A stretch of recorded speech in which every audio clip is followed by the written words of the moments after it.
Você está ouvindo Coffee Collection, um podcast da Sociedade do Café.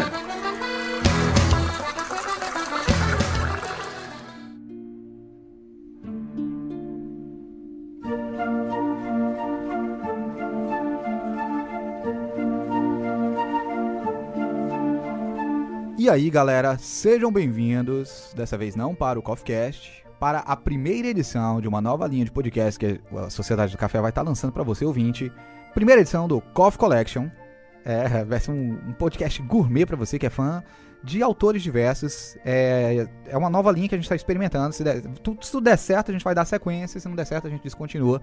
Mas para você, ouvinte, mais uma opção da Sociedade do Café. Essa nova linha de podcast que a gente vai estar lançando, que nós estamos lançando, a gente vai estar lançando, parece coisa de atendente de call center, né? Tipo assim, que mistura verbo com gerúndio. Pois é. Mas essa linha que nós estamos lançando agora é para debater principalmente autores importantes da cultura pop. Então, Coffee Collection será referência para você, para que a gente possa discutir um pouco da vida de alguns dos gênios, que alguns vivos, outros que talvez não estão vivos ainda, e outros não vivos de jeito nenhum, e as suas obras. Então a gente inaugura o Coffee Collection, edição número 1, falando dele. Guillermo del Toro. Guillermo del Toro. Então esse primeiro Coffee Collection dedicado a um dos maiores diretores que Hollywood tem apresentado, com uma mão autoral muito forte, com uma forma muito peculiar e um estilo muito próprio. A gente inaugura agora o Coffee Collection, Guillermo del Toro. Aqui é o Sr. Dharma e Del Toro Fuerte nunca tira sua máscara. Del Toro Fuerte? Isso é Jack Chan. Isso é Jack Chan. Referência a Jack Chan, caralho. Jack Chan. Aqui é Zé Ninguém e depois dessa eu fiquei tão emocionado que eu não tenho mais nem o que falar, cara. E aqui é Alessandro Anjos, o grão-mestre, e ele não é Friboi, ele é Del Toro. Eu consegui uma pior do que a tua. Graças a Deus! Então é isso, galera. Primeiro episódio do Coffee Collection pra gente falar sobre Guillermo del Toro. Vamos nessa.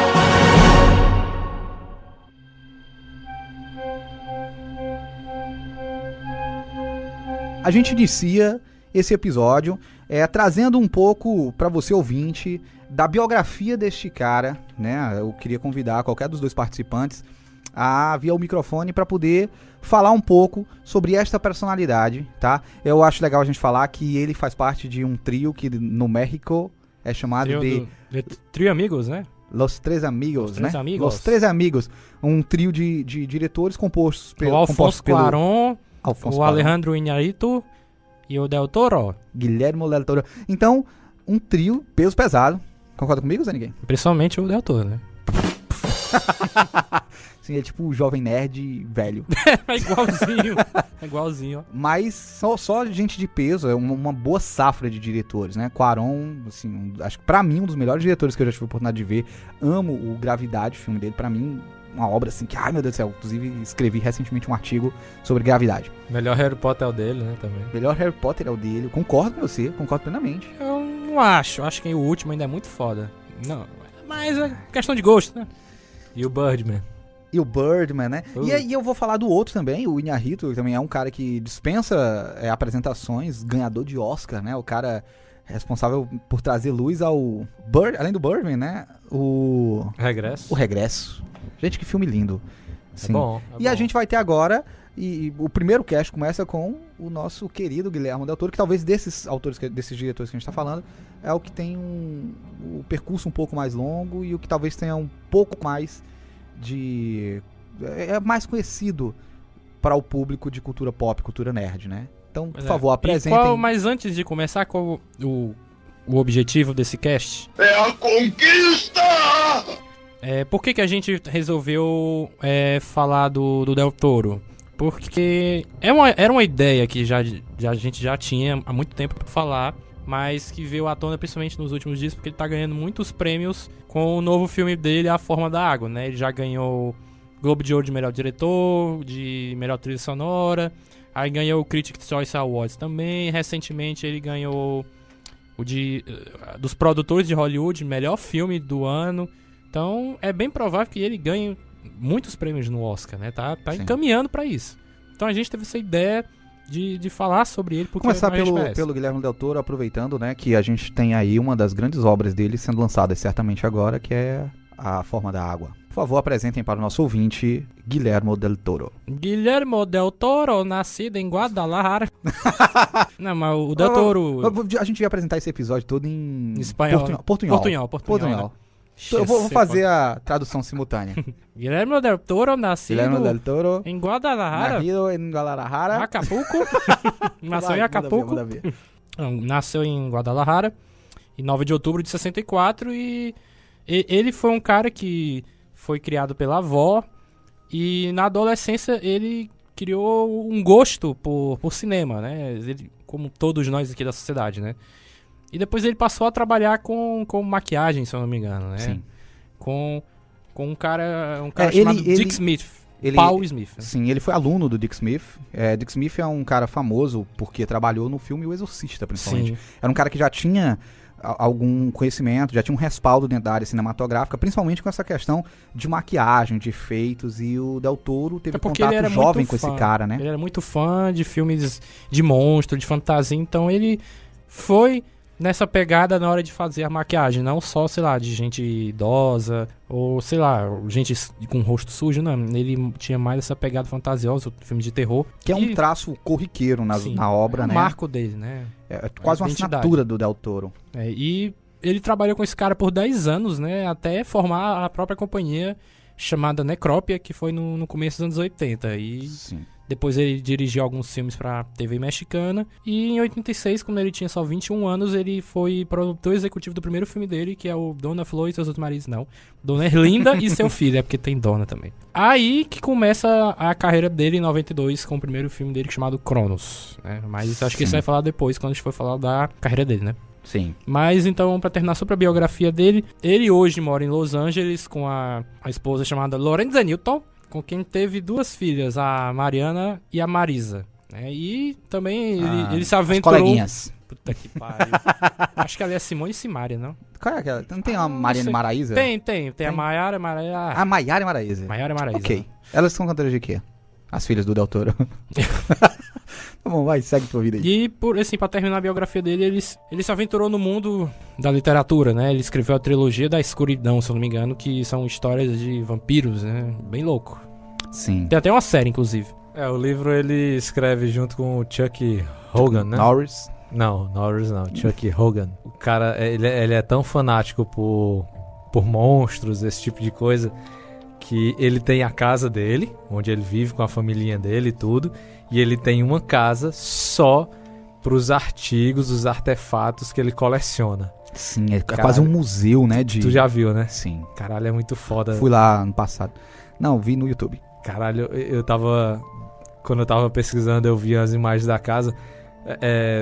No meio da casa, assim, no primeiro andar, tem o Samael lá do Hellboy. Hellboy. Em tamanho real, no meio da sala. Real porque não é real, né? O Samael, ele é ficcional, você sabe, né? Não, mas tamanho real do real do ficcional, entendeu? Sim, saquei. No segundo andar, assim, na sacada do segundo andar tem... Ele tem uns fetos deformados, ele tem tudo. Vidros. Ele tem tudo. Aí tem o rosto gigante, assim, do monstro do Frankenstein. Sim, caralho, sim. Muito foda. Eu vi, tem essas imagens no YouTube, se você quiser, ouvinte, dá uma olhadinha no que a gente tá falando.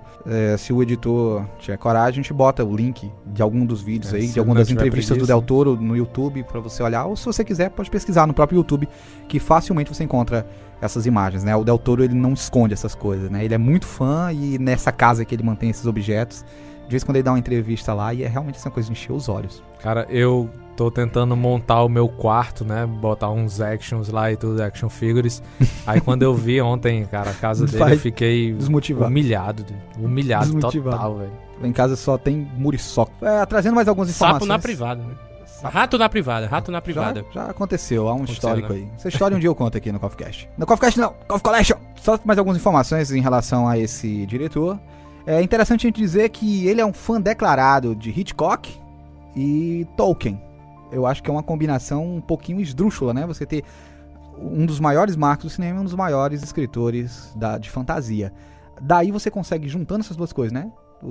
A linguagem cinematográfica do Hitchcock tem uma peculiaridade muito forte, esse negócio do suspense, né, de uma espécie de terror de atmosfera mesmo, com essa cabeça de criação de universos do próprio Tolkien. Dentro um pouquinho da história também do Del Toro, eu pontuei aqui, por exemplo, que ele fundou a Necrópia, né, como o Sr. Dharma falou pra gente. Sim. Só que a Necrópia, enfim, hoje em dia ele não trabalha mais com a Necrópia. Ele tem uma produtora própria. Oh, God. Ele tem uma produtora própria que é a Tequila Gang. É a produtora do Del Toro. Ele também foi o cara que fundou o Festival de Cinema de Guadalajara. Ele é cofundador. Olha aí que foda. Não tinha um Festival de Cinema em Guadalajara e a figura do Del Toro foi um dos fundadores, né? E fora isso, eu achei interessante falar também que ele é um cara que ele tem uma relação muito forte com o México. As primeiras produções dele são lá também. Eu diria inclusive que assim, o Del Toro, ele produz no México ou na Espanha. Aí ele faz obras de arte, aí ele faz uma parada foda, todo mundo gosta, ganha altos prêmios em Cannes, aí o mercado hollywoodiano, vem pra cá, tá aqui, vem pra cá, vamos trabalhar com nós. Aí o cara vai e faz uma merda. Faz um filme nada a ver, um filme meia boca, que não rende nada. Aí ele volta pro México e faz outra obra-prima. Isso acontece com muitos diretores por causa do controle que Hollywood tem. Sim. Com os diretores. Tipo como aconteceu com o José Padilha no remake do Robocop, porque ele dizia assim, tipo, de 10 ideias que o José Padilha tinha, 9 eram vetadas, né? Então era complicado isso pra ele também, né? E o Padilha é um cara massa. Padilha! Mas quem era Padilha na fila do pão lá em Hollywood, cara? Primeiro trabalho dele, né? Lá. Sim, então, sim, se eu não me engano, sim. O cara tinha que obedecer, mano. Aí pegou um filme muito comercial, né? Justamente. Robocop é um filme comercial. Por mais que ele fez e eu vou ser franco, assim, que eu gosto do Robocop do Padilha. Eu acho bem legal. Não é ruim, não. É bom pra caralho. Filme de ação legal. Mas é aquela história. Ele Samuel fez Jackson, maior sucesso aqui. Samuel Jackson fazendo o repórter lá, tipo aquele repórter que tem no Tropa de Elite 2. Da Atena. É tipo o da Atena. É. Pois aqui ele fez maior sucesso com Tropa de Elite, mas quando chegou lá, o cara, pra fazer sucesso lá, pra ser aceito lá, ele tem que obedecer o que a empresa manda, né? E a gente nem tava... O cast não é nem sobre o Padilha, mas até lá no Narcos, né? Fez um trabalho, eu acho, interessantíssimo no Narcos. Mas, prosseguindo, eu acho interessante que o próprio Del Toro, ele tem uma certa mágoa com essa questão, porque ele disse que foi obrigado, numa das entrevistas que ele deu, a fugir do México, porque o pai dele foi sequestrado, né? O México tem um problema muito sério com cartéis de drogas, né? Tá ali na fronteira com os Estados Unidos, tem uma questão do tráfico muito forte, e o pai dele foi vítima de sequestro, né? E ele percebeu que ele, sendo Del Toro, sendo uma figura proeminente, sendo uma pessoa que tem dinheiro, vai ser vítima, vai ser alvo fácil. Então ele decidiu se mudar com a família para os Estados Unidos, definitivamente. Tadinho, né? Morar nos Estados Unidos, ganhar bilhões de dinheiro. Mas tá lá. Eu acho que é triste mesmo ter seu pai sequestrado pelo tráfico. Não imagino que deve ser uma coisa boa, não. Prosseguindo, eu queria que vocês façam um pouquinho sobre o estilo. Antes de entrar nas obras propriamente ditas, como vocês acham que a gente consegue identificar o estilo do Del Toro? Qual é a assinatura do Del Toro, assim? Eu olho um filme e digo assim, os filmes do Del Toro vão ter isso aqui. Tipo, quando você vai falar do Tim Burton, claramente você reconhece um filme do Tim Burton. Você olha assim, isso aqui é do Tim Burton. E tem filmes que não são do Tim Burton que você diz assim, isso aqui é a cara do Tim Burton. Porque ele tem uma assinatura. Outro cara que tem uma assinatura muito marcada é o Tarantino. Shyamalan também tem uma característica, ele tem um estilo de fazer as suas coisas. Zack Snyder tem. Então, geralmente, esses diretores, assim, que se destacam um pouco, eles têm uma cara. Qual é a cara do Del Toro? Só pra deixar claro que agora o cast acabou de ser abençoado, né? Já que foi falado o nome Zack Snyder, então... Inclusive, a gente tem um episódio prequel, eu acho que podia ser contado como primeiro, o episódio 0. Pra abençoar. Tipo o que o Zack Snyder fez com o Homem de Aço, fingindo que era o primeiro filme do universo DC. Né? Que eles lançaram Batman e inventaram que o primeiro Homem de Ferro é Homem de Aço. Mas é bom. Enfim, vai. Sim, voltemos ao Del Toro. Eu, sinceramente, eu não consigo... cinematograficamente falando, distinguir um filme dele, não. Tipo, Você acha que, tipo, você olha o Labirinto do Fauno e sei lá, o Espinho do Diabo, e você não acha que esses filmes, eles têm uma marca, assim? Mas eu não consigo ver, como tu disse, A assinatura. A assinatura do Tim Burton. Do Tim Burton você reconhece de longe, velho. Mas o dele, eu sinceramente eu não consigo ver sei lá, cinematograficamente falando, sei lá, uma paleta de cores que ele usa, ou então um estilo de câmera, eu não consigo distinguir. Agora, se tiver o Doug Jones, aí você sabe, não, é do... Ron Perlman e o Ron Doug Perlman. Jones. Mas, até não precisa, eu acho que nem precisa ser uma coisa estética, sabe? Porque, por exemplo, o Shyamalan, falando... A gente vai falar... O podcast não é sobre o Shyamalan, mas eu vou dar o exemplo do Shyamalan. Shyamalan, como é que é? Shyamalan. Ele é um cara que... Ele não tem uma identidade demarcada por uma característica visual, assim. Não é uma forma de filmar especificamente. São os plots. Ele tem uma assinatura de plots, né? Você sabe que um filme de Shyamalan vai ter um plot twist, né? E geralmente são plot twists, assim, completamente bizarros, assim. Ele dá umas viradas muito loucas nos filmes dele. Eu acho que talvez a marca do Del Toro seja mais nessa linha, assim. Acho que uma coisa... os monstros, então. Monstros bem feitos. É o que eu ia dizer agora. Eu acho que, na minha opinião, a marca do Del Toro, quando você vê um filme, ou algo que tem o dedo do Del Toro, é principalmente os monstros ou algum elemento fantástico. Não necessariamente tem que ter um monstro, mas qualquer coisa assim fantasiosa e que, sei lá, misture com a realidade. Puta, isso aí é Del Toro total. Ou algo que, como eu tava falando com o Grão-Mestre em Off, que é um filme da Colina Escarlate e com a Espinha do Diabo. Ambos têm fantasmas, mas não é uma história de fantasmas, ele é com fantasmas. Então, é uma coisa que o Del Toro ele consegue fazer, não todas as vezes bem, tanto porque eu não curti muito a Colina Escarlate, mas eu considero isso como uma assinatura dele. Sim, eu acho isso legal ser pontuado, né? Porque isso que você falou eu acho interessante, né? Não é uma história de fantasmas, é uma história com fantasma. Quer dizer, os fantasmas estão lá, mas a só história pra complementar a história. Os personagens. O Labirinto do Fauno é muito isso. Ele tá Também. contando a história de uma família na Guerra Civil Espanhola. É depois. E tem os elementos mágicos ali. Só que o filme não é sobre elementos mágicos, né? O filme, a trama do filme corre paralelo a isso, né? Tem elementos mágicos, são filmes com elementos mágicos. Eu concordo com você. Acho que a assinatura do Del Toro é muito essa. Criação de mundos fantásticos. E acho que o Zé Ninguém falou uma coisa que eu acho extremamente interessante. Essa criação dos monstros. Ele é muito engenhoso. Até porque ele trabalhou muito tempo com maquiagem, né? Então ele é muito criativo, ele carrega muito as criaturas dele. Você vê um Hellboy, o 2, por exemplo, tem uma cena numa feira que tem uma infinidade de criaturas. E a inventividade dele pra colocar essas criaturas, né? E não é CGI, não. É tudo maquiagem ou animatrônica. Maquiagem, essas coisas. Então ele é esse cara ele vai lá e constrói. Uma coisa que o George Lucas tem também muito forte, né?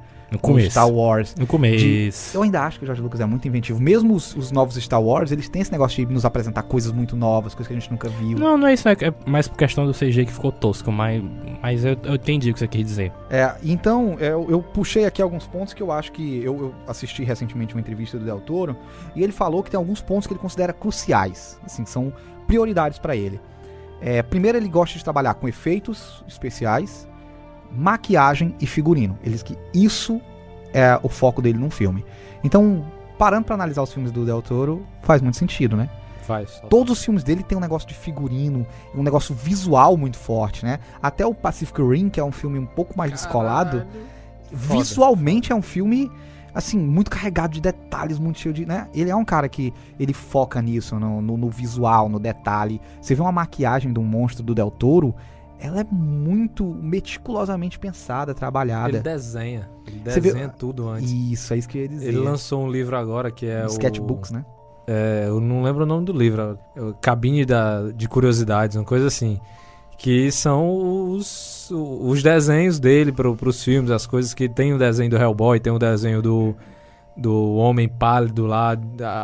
A primeira imagem que ele mentalizou, né, o que ele idealizou do Homem Pálido tá lá e depois foi um pouquinho mudado pro filme.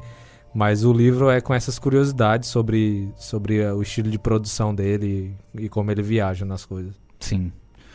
Sim, perfeito. E eu ia falar desse livro também, ele na entrevista que eu vi com o Del Toro, ele falou bastante que ele gosta de trabalhar com tudo desenhado, com tudo escrito. Ele faz os sketchbooks, ele risca tudo, ele diz como é que ele quer. E ele diz que como é que é o processo dele de trabalho. Ele faz tudo à mão, aí ele coloca lá as texturas, a paleta de cores que ele quer, né? Como é que vai ser figurino, ele coloca tudo lá. E ele faz questão de distribuir esses sketchbooks pra todo mundo da equipe dele. Ele quer que todo mundo tenha isso em mão. Aí porque ele acredita que todo mundo tem que estar na mesma linha.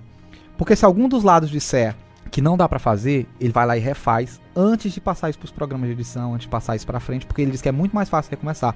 Ele diz, inclusive, que o papel é o programa de edição do pobre, né? E eles que preferem trabalhar com papel do que trabalhar com os programas. Então ele primeiro senta todo mundo. E tem outra coisa bacana que todo lugar que eu vi falando do Del Toro mencionou, é que ele tem uma forma de lidar com os atores que é muito bacana. Ele gosta de conversar, ele gosta de conhecer os atores dele pra se sentir bem, pra entrar na cabeça daquele ator, pra pessoa se sentir confortável. Tem até uma historinha de bastidores, quando ele tava gravando o Labirinto do Fauno com a guriazinha, né, com a criança, e a gravação tava sendo à noite, aí ele começando a conversar com ela pra explicar como é que ia ser a cena, ela bocejou na cara dele, né.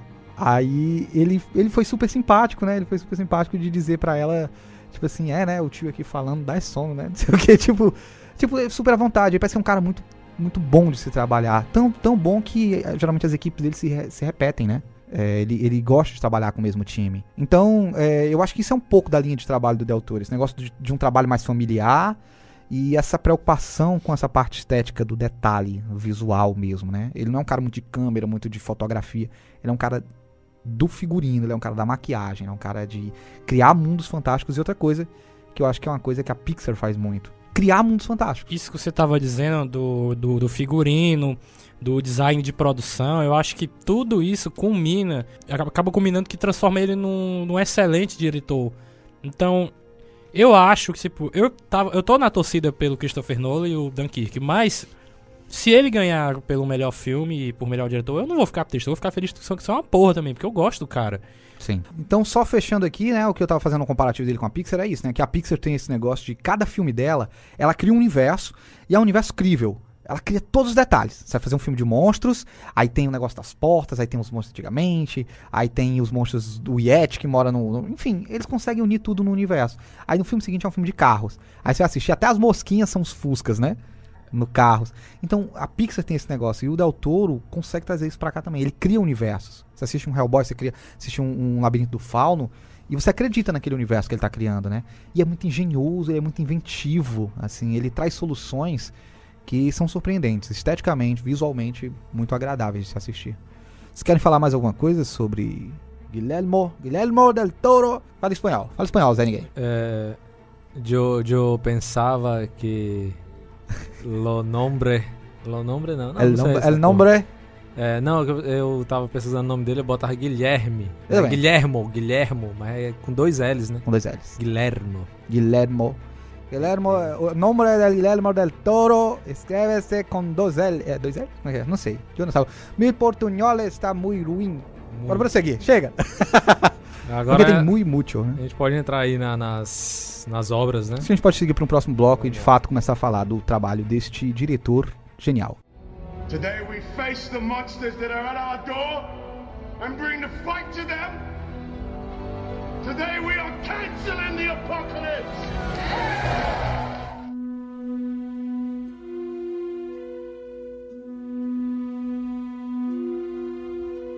Então a gente inicia esse bloco onde a gente vai falar da filmografia de Guillermo del Toro. É importante esclarecer para o nosso ouvinte que esse não é um momento em que a gente vai falar de todos os trabalhos em que ele está envolvido, por exemplo, como produtor e roteirista. A gente vai focar aqui nos trabalhos do Del Toro enquanto diretor, porque ele tem uma extensa carreira também roteirizando e produzindo trabalhos aí. Inclusive, ele tem uma parceria desde 2010 com a DreamWorks, né?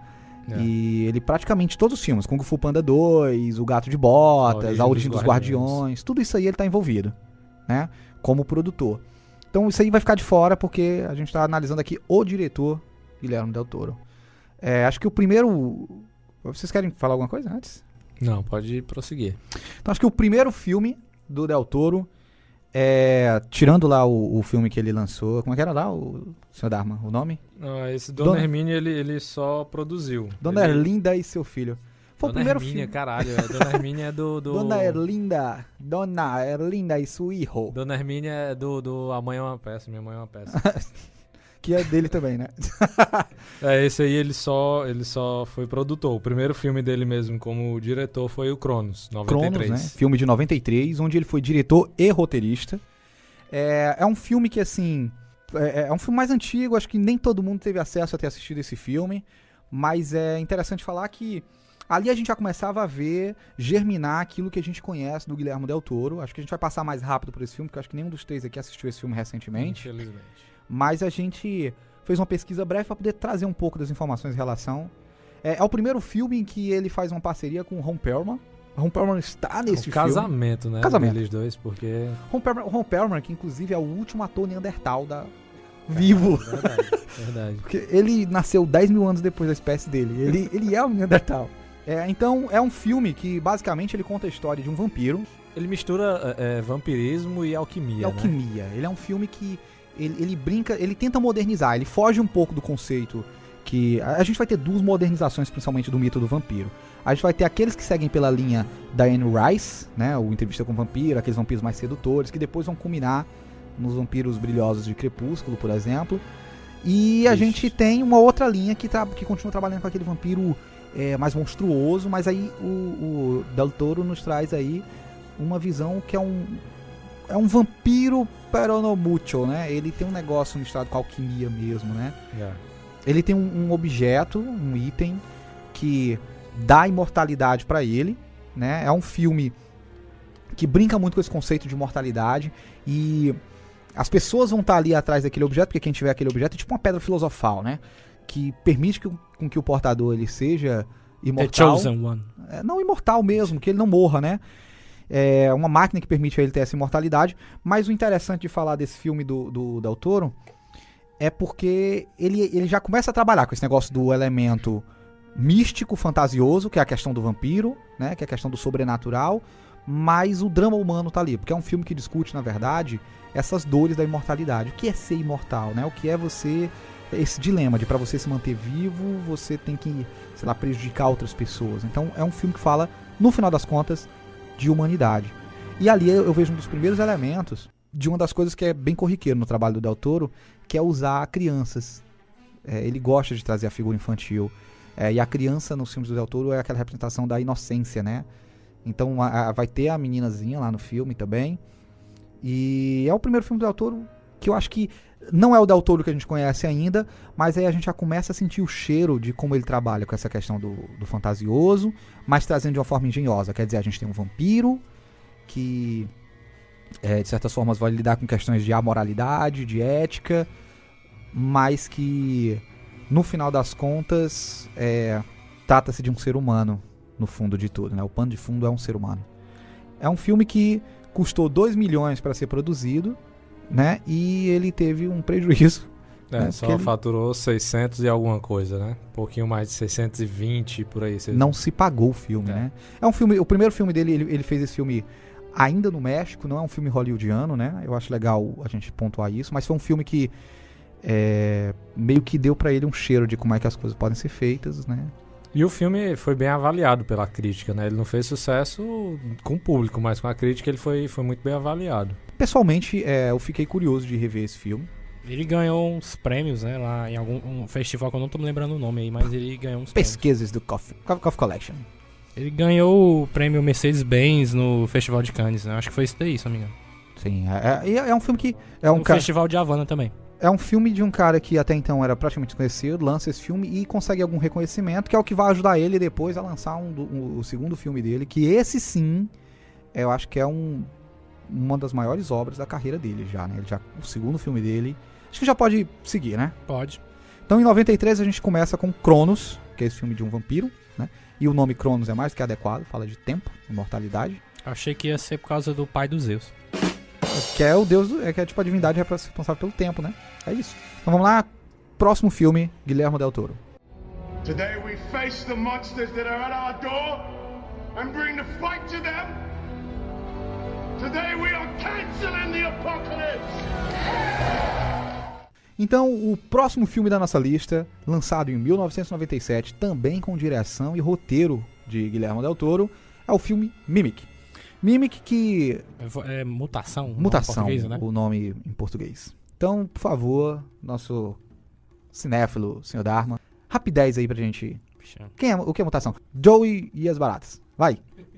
Vou resumir aqui. Eu assisti semana passada, mas... Ah, então fale do filme, por favor. O que você achou do filme? É bom? Mais ou menos... Eu assisti esse filme na época da sessão da tarde. Assim, eu assisti semana passada, mas eu tenho uma memória fodida. Mas eu sei que tem 2 cientistas, né? Uma mulher, que é a protagonista, eu esqueci o nome dela, e o marido, eu acho, o namorado.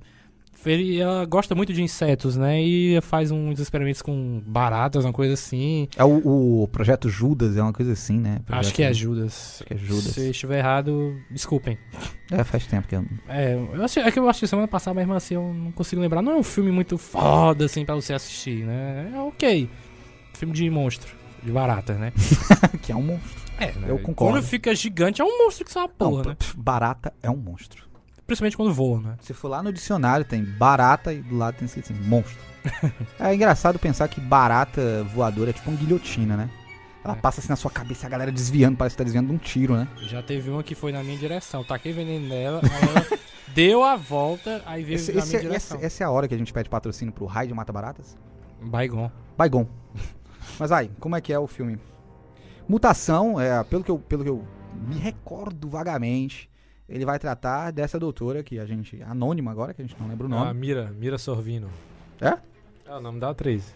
Mira Sorvino. Não conheço Mira Sorvino. Fez muito sucesso na década de 90, mas não lembro porra nenhuma dela. Sei nem como é a cara dela. Pois é. Mas Mira Sorvino, mencionada aqui no nosso Coffee Collection hoje, é a protagonista. Ela vai interpretar uma doutora que ela, como o Sr. Dharma muito bem disse, faz experimentos com insetos, né? Ela tem um nome, né, pra quem? Entomologista? Como é que é? Sei lá. Acho que não é biólogo. Que mexe com inseto. Pois é. E eles fazem experimentos com essas baratas, né? Que são baratas mesmo, nojentas. E essas baratas, é o Projeto Judas, se eu não me engano o nome é justamente esse. E essas baratas, enfim, o experimento acaba e ela deixa pra lá. E todo mundo acha que tá tudo bem. E nessa época tinha muito filme de inseto, né? Na década de 90. Tinha aquele de aranha gigante. Tinha Aracnofobia, que é um dos filmes que eu tenho mais pavor na minha vida. Malditas aranhas. Malditas aranhas. Tem filme de formiga, tem filme de tudo. Tudo que é inseto. Mas esse é extremamente interessante porque ela acha que as baratas estão mortas, que o experimento acabou, só que elas sobrevivem. O esgoto, ela teve a ilusão de achar que ia matar baratas, né? Que extingui-las. As baratas vivem desde a época dos dinossauros. Os dinossauros se fuderam e elas ficaram lá. Sim. Tu acha que elas vão morrer simplesmente depois de um Se experimento? atacarem a Terra com bomba atômica, só barata. Mas o que eu ia dizer é... Fala, sério, ninguém. Não, cara, porque... A gente tá fugindo do Del Toro. Barata não morre não, cara. Não, também acho Mas que tu pega a chinela, estraçalha a barata. Estraçalha, ela fica só o pó, só aquele melado lá no chão. Aí tu vira assim a cara pra falar com alguém, quando tu volta não tem mais nada lá. Ela foi-se embora. Meu irmão, aí a doida acha que vai matar a baratinha. Barata mutante. Morreram. Aí o que acontece é que nos esgotos elas começam a se procriar e elas continuam crescendo literalmente, não só em número, mas em tamanho. Elas estão sofrendo mutações, até que o ponto de que elas chegam a ficar do tamanho humano. São baratas do tamanho de pessoas. Gente, se você ouvindo, se você tem medo de barata, você imagina uma barata voadora do tamanho do helicóptero, né? Essa barata pega no ônibus assim do teu lado. Caralho. Mas, enfim, é um filme bem gore. Eu acho que eu posso chamar de gore, né? Bem sei lá. Não é tanto gore, mas ele tem um pouquinho ali. Pronto, deixa eu trocar. Ele é meio trash. Pronto. Ele é bem trash. Ele é bem tosquinho. Tem o Josh Brolin. Tem o Josh Brolin e o Thanos. Mas o Thanos não mata baratas. Não dá. Não, ele Pode ter todas as joias. Ele é morto por uma. Pode ter todas as joias do infinito, mas não dá pra vencer. Cara, as o cara é baratas. morto por uma barata. Ele vai matar o Visão, mas não mata uma barata. Mata o Homem-Aranha, mas não mata o Homem-Barata. Mas enfim, são baratas grandes e o filme todo gira em torno disso, de baratas. Ah, legal, é importante pontuar aqui que são baratas canibais. Elas passam a comer carne humana. Então, a doutora vai aos esgotos, junto com a galera lá, com aquele figurante que morre, pra tentar exterminar, pra não deixar que elas façam colônias espalhadas por todos os esgotos de Nova York e isso vire uma infestação. Então o filme é mais ou menos isso, gente. É um filme que se passa em esgotos com baratas gigantes que comem pessoas. As primeiras baratas que fugiram do experimento são as baratas do Joe e as baratas. Elas ficaram, né, falando. Aí só pra complementar aí o que tu disse, o primeiro trabalho, né, do casamento, outro casamento do Del Toro, esse no caso com o Doug Jones, né, começa aí no Mimic, né? Sim. O primeiro trabalho deles dois juntos. Tá, ele é uma das baratonas lá. Ele é uma das baratas. Tu achava que ele ia ser o quê, Davi? O o doutor, o médico, né? O cara é estranho, só faz monstro e ser uma barata, mano. É uma barata. Ele é um dos poucos caras que pode dizer que interpretou uma barata no cinema. É um filme que também não deu lucro, né? Ele gastou 30 milhões e arrecadou aí 25 e quase 26 milhões. Então... E é o primeiro filme do Del Toro na indústria hollywoodiana. É um filme que ele saiu do México após o primeiro filme dele lá, o Cronos, e aí ele é convidado, eu não tô dizendo, ele faz filme no México, aí ele é premiado. Vai pros Estados Unidos e faz filme de barata. Aí se lasca. Enfim, é um filme que não teve repercussão nenhuma. Assim, é um filme que, ok, é mais um daqueles filmes da década de 90, de inseto, de monstro, de Sessão bicho, da Tarde. Mano, gente, filme Sessão da Tarde. Nem Sessão da Tarde não passaria mais. Eu assisti. Não, mas atualmente não passaria. Não passaria. E é um tipo, e é um filme que, ele inclusive teve sequências, tá? Saíram direto pra DVD. Né? DVD? DVD não, na época VHS. VHS. Aquele verde, assim. Aquele que a gente chegava na locadora, 2 fitas por Caralho. R$2, 3 fitas por R$2, passar o final de semana. Mas, agora a gente vai entrar, de fato, num filme que eu acho que é um dos melhores da carreira do Del Toro. Today we face the monsters that are at our door and bring the fight to them. Today we are canceling the apocalypse.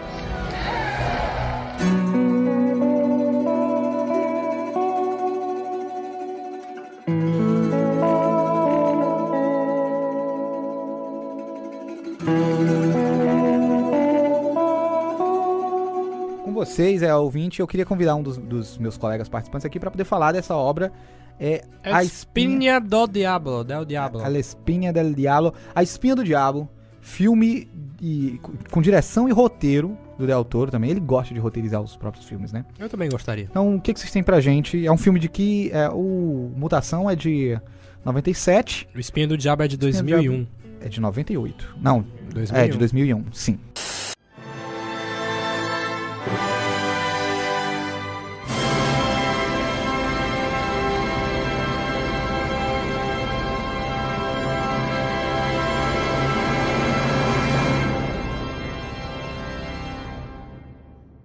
Piada literal. Não, mas assim, a história da Espinha do Diabo, que não tem nada de diabo no filme, ele conta, se não me engano, se passa no final dos anos 30, durante a Guerra Civil Espanhola que tava tendo, e é focado num orfanatozinho que tem, umas pessoas que trabalham não, são os rebeldes, eu acho. Eles deixam um menino lá, que é o Carlos, porque... O guri, ele perdeu o pai dele, né? Ele é deixado no orfanato. Deixado lá. Aí, beleza, ele fica lá, conhece outros garotos e tem o clássico bullying, né? Que depois, ao longo do filme, ele vai se tornando mais parceiro do Carlitos.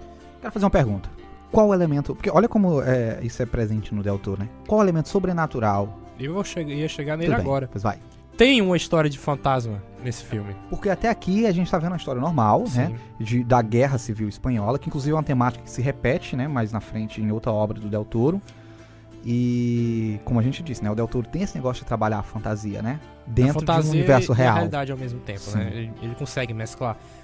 Pois é, mas nesse orfanato, tipo, 1 ou 2 anos antes, um menino tinha morrido e ninguém sabe por quê. Como quem matou, como é que ele morreu. O filme já começa com esse mistério. Com esse mistério, o povo jogando as bombas, né? E a gente até pensa que ele deve ter morrido porque uma bomba explodiu perto. Sim. Mas não era isso. Aí ele acaba se tornando um fantasma do lugar. E o Carlitos, ele recebe umas visitas desse menino. Ele vai fazer alguma coisa, por exemplo, ele tem uma parte que ele tem que pegar uma jarra de água porque quebrou, uma coisa assim. Porque o fantasma quebrou, se não me engano. Pronto, foi até isso. Sim. O fantasma do... Eu esqueci o nome do menino. É Santi, né? Acho que é isso. É Santi. Fantasma do Santi. Aí ele vai ter que ir com um bully, né? Pra arranjar água. Aí ele consegue... Ao longo do filme ele vai recebendo as visitas e o fantasma fica... Carlos... Eu acho... Vocês todos vão morrer. O menino fica escagado todinho, né? Quem não ficaria, né? Quem não ficaria? Mas eu acho esse filme extremamente interessante porque ele consegue trazer uma temática que eu acho que é uma temática séria, que é uma temática de guerra, né? E ele trabalha o aspecto humano muito forte, né? É um filme cheio de metáforas. É um filme que, se eu não me engano, ele é um filme que o Del Toro, ele gravou na Espanha, né? É um filme espanhol. Ele não é um filme americano. E acho legal que ele é cheio de metáforas para representar o povo espanhol, né? Tipo, o garoto e aquelas crianças são uma representação do povo espanhol que já está envolvido naquele horror da guerra. Na década de 30, assim, ele tá representando a Guerra Civil Espanhola. E... pois aí tem aquela cena no pátio, que tem a bomba lá, que a bomba cai, né? E o guri fica olhando e diz, pronto, morreu, né? E ele consegue trabalhar essa temática da guerra. E você se sentir... Em dado momento, você percebe que a trama do fantasma não é, de fato, ela não assustadora, é a trama né? principal. Ela é secundária, porque ao mesmo tempo... E tem um efeito muito legal, que é aquele negocinho que sai da cabeça do fantasminha, né? O sangue. Que é um buraquinho, porque ele... Já tá Mas é muito bem feito, tá né? bem acelerando. Mas, tipo assim, ele tem uma trama paralela com a Guerra Civil Espanhola e os rebeldes. E o cara lá que parece o Eli Roth do Bastardos Inglórios, aquele do beisebol, bastante de beisebol, que é igualzinho, até achei que fosse ele. Que ele tá atrás do ouro, né, que tá escondido no cofre do velho lá, do Dr. Casares, né? Junto com a história do fantasma, a gente descobre que ele tá querendo vingança pela pessoa que matou. E aí a gente percebe que esse personagem do Jacinto, acho que é Jacinto o nome dele, e ele tá atrás desse ouro, e a gente acaba descobrindo que foi ele que matou o Santi. Garoto. Porque o Santi mais o menino Bully, que eu esqueci o nome, eles estavam numa área lá que não era pra estar. E o Santi, ele sobe as escadas e vê que o Jacinto, ele tá tentando roubar um cofre.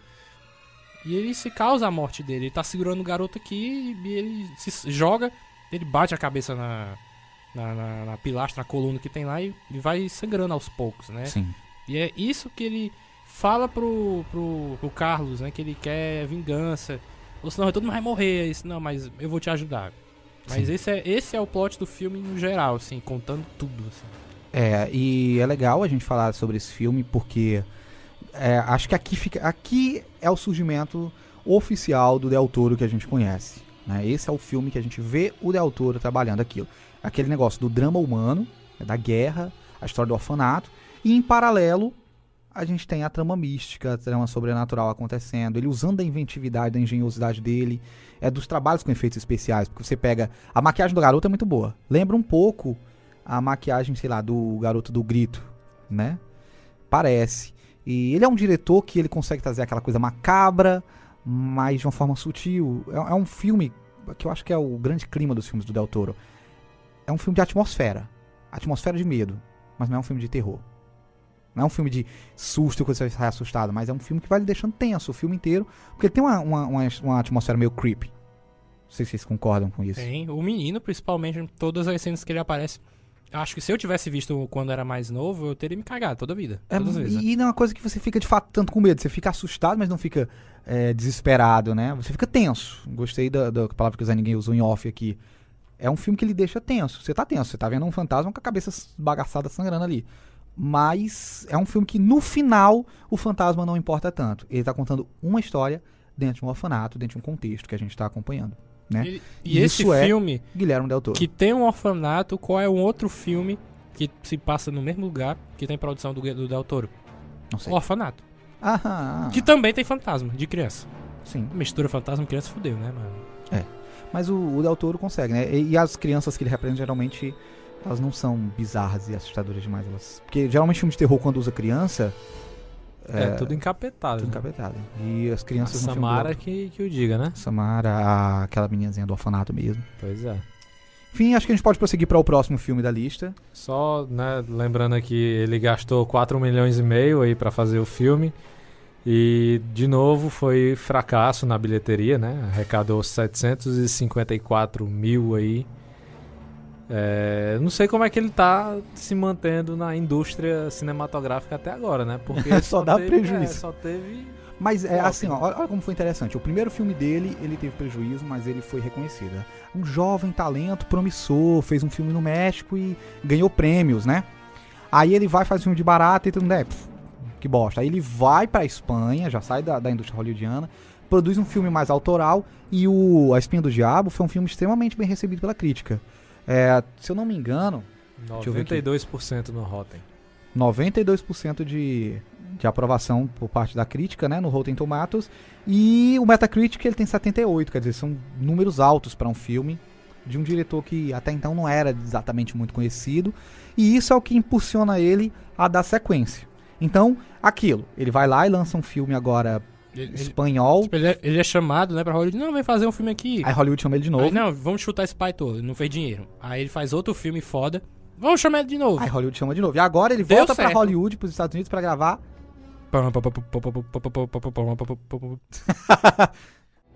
Today we face the monsters that are at our door and bring the fight to them. Today we are canceling the apocalypse.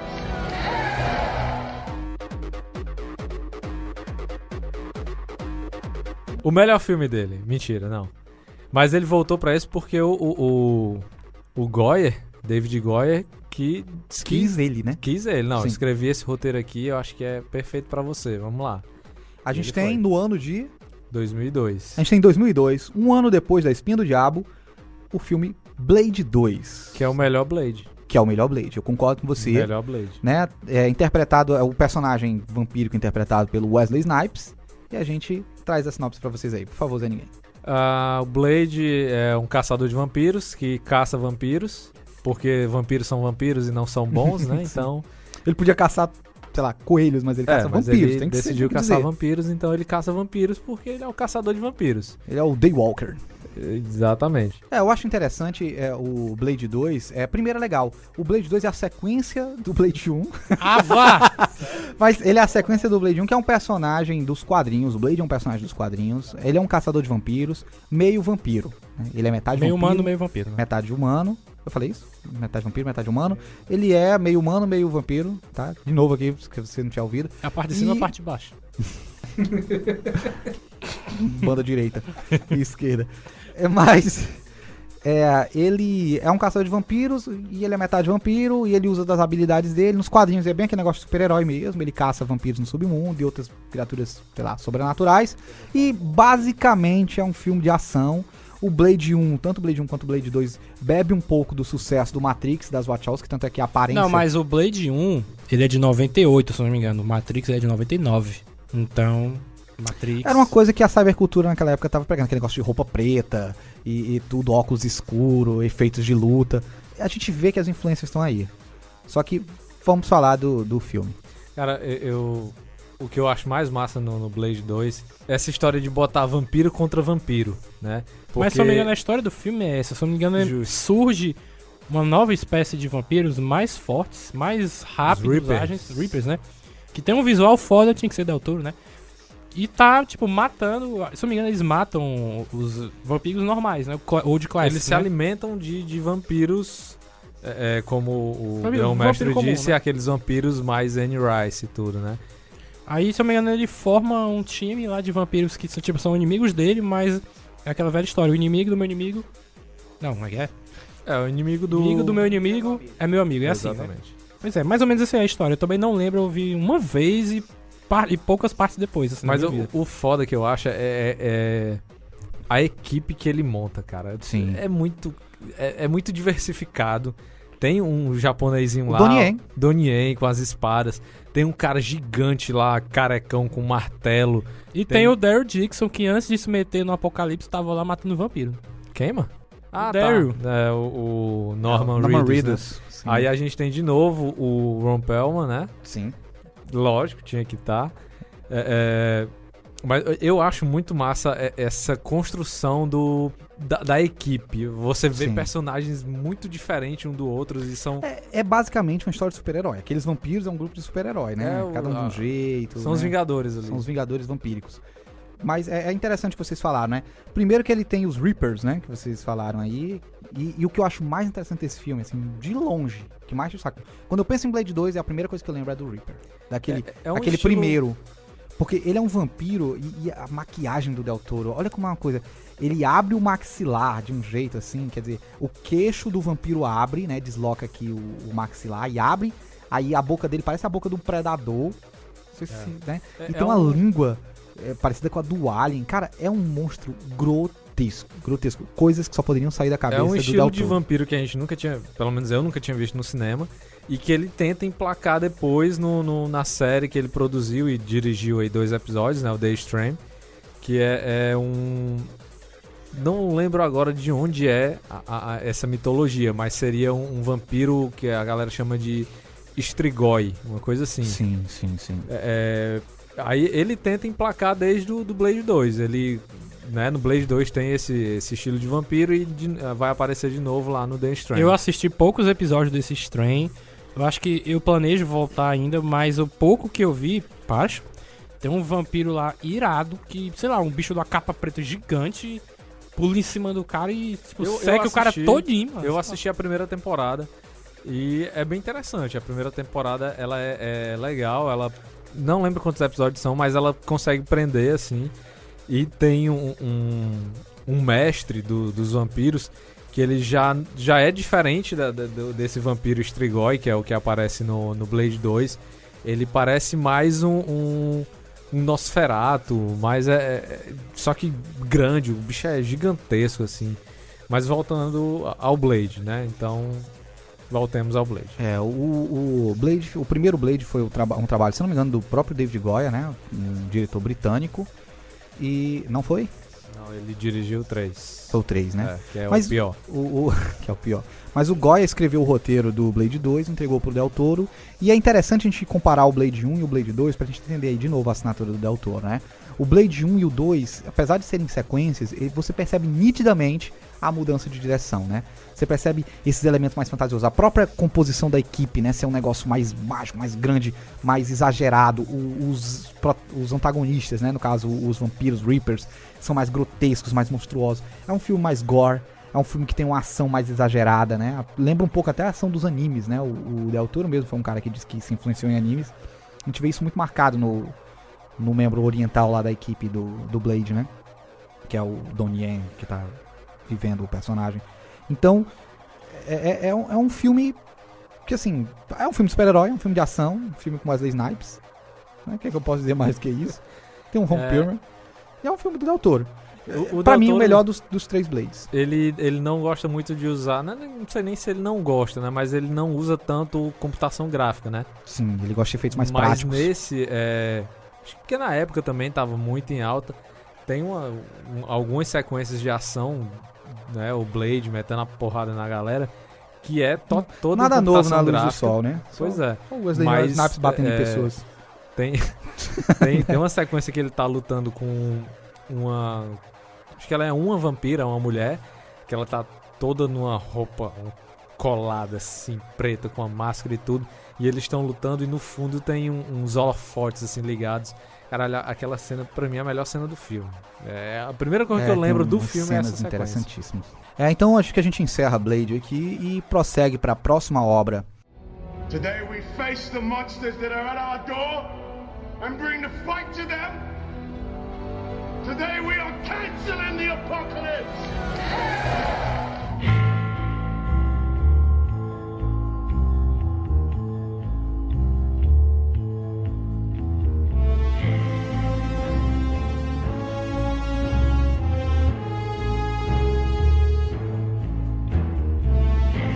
A gente vai ter Hellboy, filme lançado em 2004, né, com direção também do Guillermo Del Toro. Personagem de quadrinhos de novo. Personagem de quadrinhos, criação do Mike Mignola.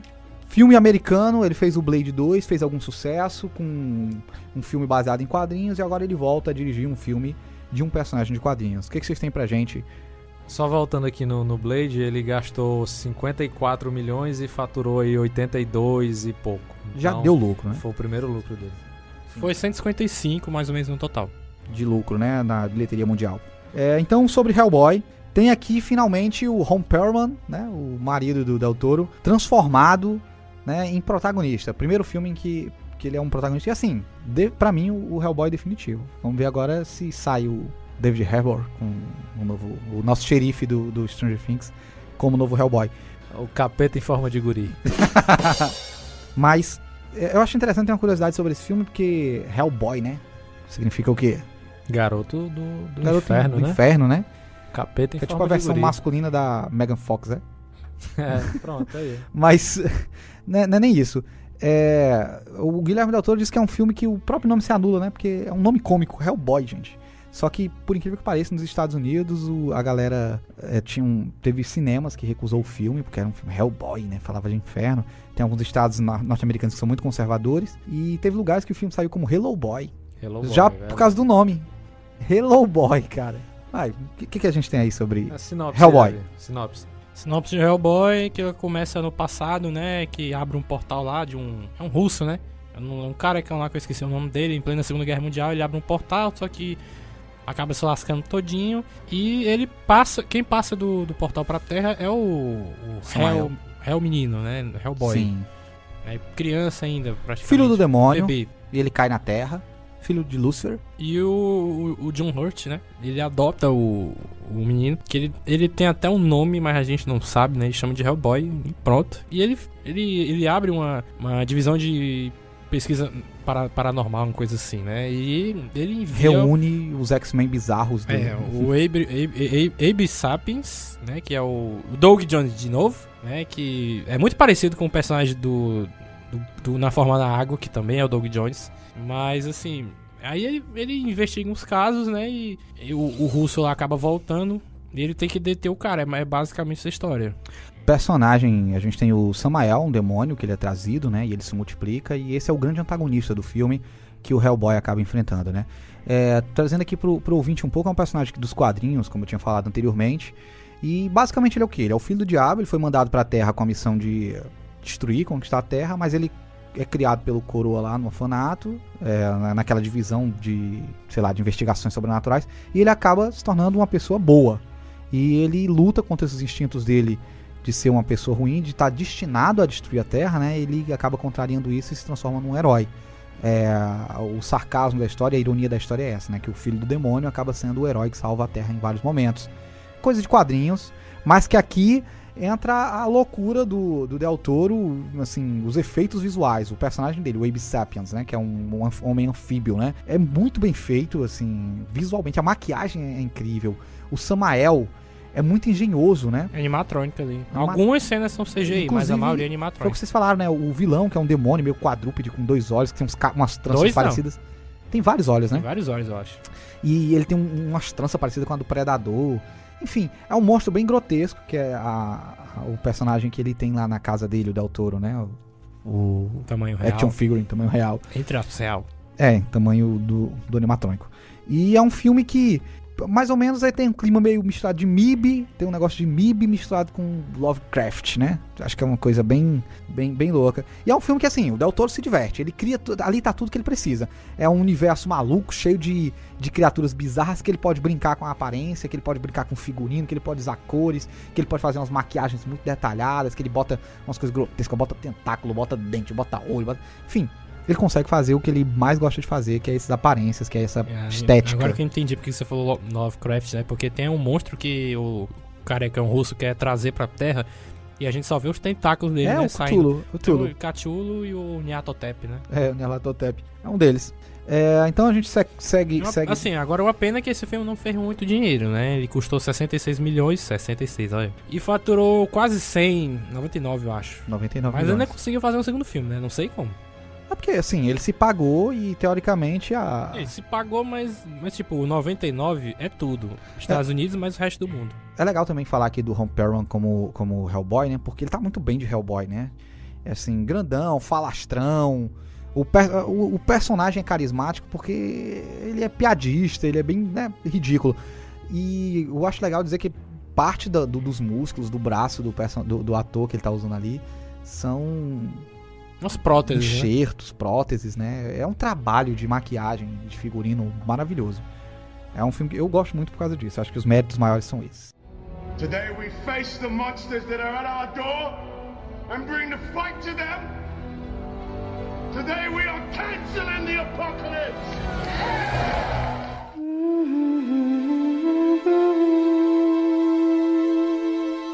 Seguindo na nossa linha do Del Toro, a gente tem o Labirinto do Fauno, considerado em 2006. Por muitos o melhor filme do Del Toro, né? É, um filme onde ele foi diretor, roteirista e produtor. E o que a gente tem do Labirinto do Fauno? Filme que ele volta a produzir no México. Então, filme mexicano. É espanhol, né? Não, acho que é produção México-Espanha. Então deve ser, então. É meio que um conto de fada.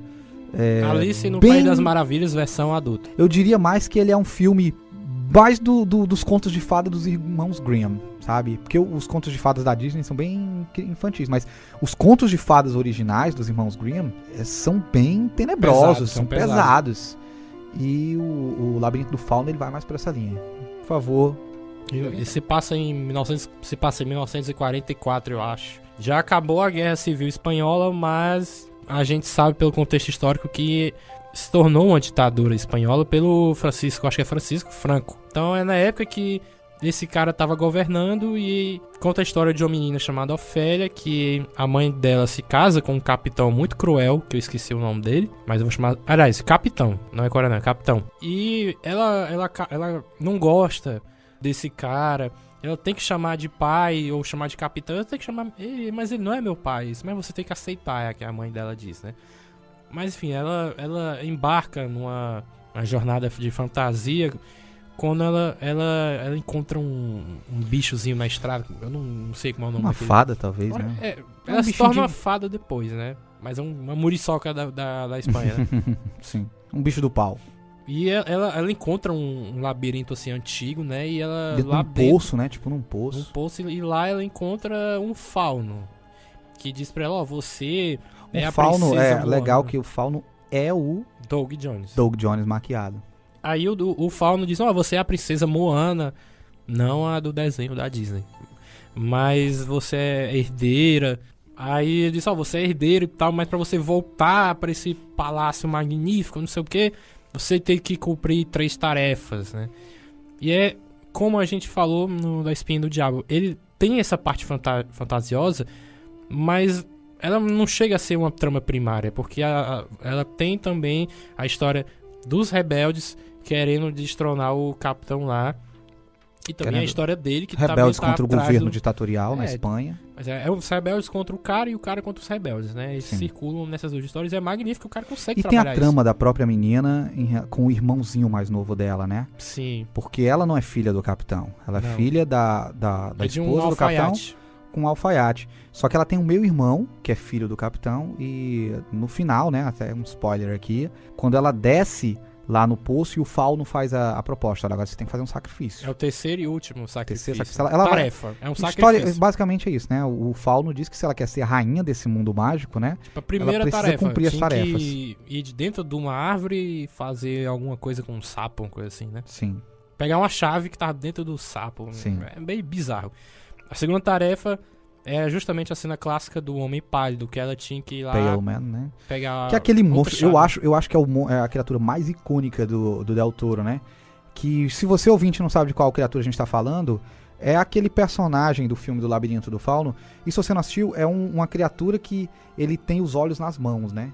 Ele é bota. cego, ele não tem olhos, Ele aí ele bota deixa olhos os nas olhos mãos. em cima da mesa e ele tem 2 orifícios em cada uma das palmas pra encaixar os olhos. Aí ele bota os olhos nas mãos e leva as chagas. mãos à cabeça e fica grotesco, cara. Eu tenho medo daquele bicho. É o Doug Jones de novo. É o Doug Jones. Foda. E é um bicho grotesco, sabe? Eu acho que é Comi crianças. um dos filmes em que o Del Toro, ele produziu as coisas mais bizarras, sabe? Porque o Fauno é um misto de assustador com, sei lá, com amigável, né? Ele tem umas tatuagens, né, na cabeça, tem um chifre, tem um olho leitoso. É uma criatura bem rude. Uma curiosidade bem feia. rápida, o Doug Jones, ele teve que aprender espanhol do zero pra fazer o personagem. Porque ele não sabia que o filme ia ser espanhol. Parabéns, Doug Jones. O Del Toro ia Se o até Wagner Moura. falar por telefone, não, eu vou te dar umas palavras aqui. Não, eu vou estudar essa porra do zero. Ele aprendeu, falou e tudo, mas no final ele foi dublado, né? Não. Foi dublado por cima. Não, eu vi A essa voz- história que ele ia ser dublado, mas Ele que foi ele dublado. fez tão bem... que Ele foi dublado. mesmo. Ele aprendeu durante os momentos que ele ficava sendo maquiado, que ele passava 5 horas pra ser maquiado, e ele ficou aprendendo a falar espanhol.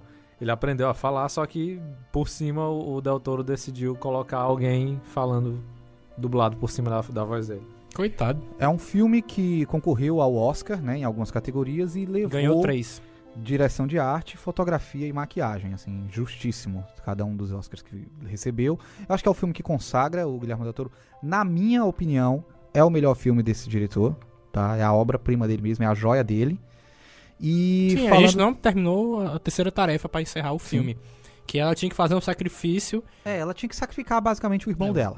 e Resumo ela é não isso. queria. E tipo, da segunda tarefa pra última, ela tipo, tinha desobedecido, porque eu falo disso, você não pode comer nada que tem lá no banquete dele. Aí ele ficou puto porque ela comeu e tal. Eu acho que a gente tá Mas assim, Descontextualizando, o ouvinte não vai nem entender, porque ela vai comer o quê? Do banquete de quem? ela vai comer. Tira isso. Terceira tarefa. É porque eu ia explicar, porque ele não pode. É porque eu ia Mas dizer. vai ter que dizer, não, porque a gente tá voltando lá pra cena do Pale Man, né? A gente foi pra frente, voltou, a gente não tem um recurso Então, assim, visual.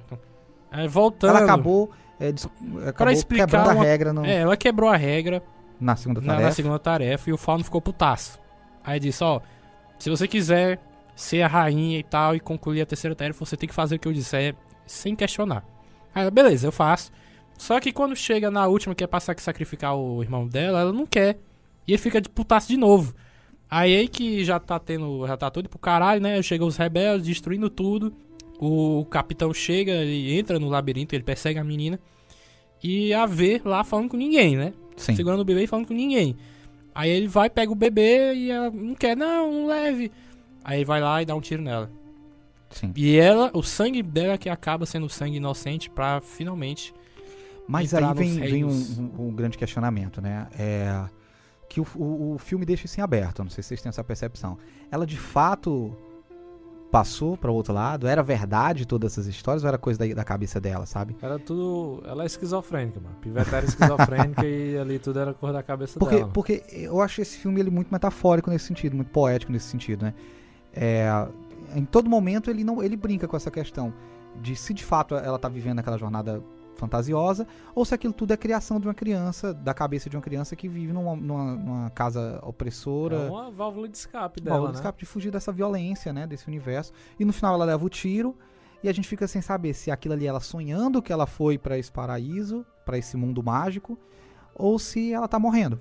Eu acredito que ali foi tudo produção da cabeça dela. Também acho que ela morreu. Ela papocou. Infelizmente, né? Mas... Então vamos avançar. A gente tá chegando no fim da filmografia dele, que ele é um cara que não tem muitos filmes, Tem né? 10 filmes. A gente... Hellboy 2. Vocês concordam comigo que o Labirinto do Fauno é a grande obra dele? Acho que sim, pode ser considerada. Sim, pode prosseguir. Já. Sim, então a gente tem, em 2008, o Hellboy 2, o Exército Dourado. O Círculo Dourado é Kingsman. O Exército Dourado, com direção e roteiro, de novo, do Del Toro. Agora ele faz o trabalho de roteirização junto com o próprio criador do personagem, o Mike Mignola, né? Mike Mignola. E acho interessante porque, assim, o criador do... o primeiro Hellboy é baseado num quadrinho que tinha sido lançado. O Hellboy 2, não. Ele é totalmente criação da cabeça do...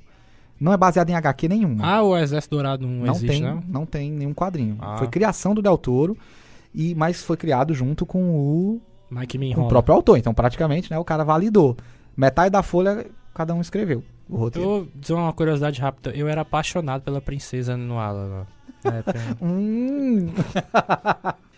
Então, o que a gente tem sobre Hellboy 2? A gente vai ter o vilão, que é o Johan Cross. Eu sei que ele Não? despirocou mais, né? Nesse ele pôde viajar muito mais, né? Tem aquele mercado lá no submundo. Que, Embaixo da ponte, né? Que tem uma galera muito louca lá.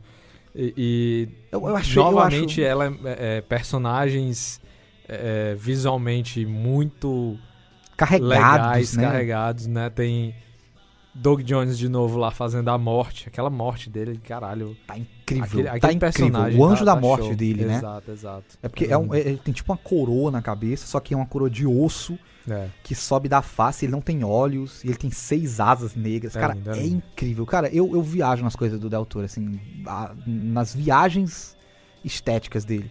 Basicamente, a gente vai ter o Hellboy voltando pra uma segunda aventura dele. Porque o príncipe... Eu nunca sei qual Príncipe Nuada. É o Nuada... Nuada e Princesa Nuala. Pronto, é o Nuada que ele Eles são tipo elfos, né? Ele reivindica o Exército Dourado. São tipo elfos.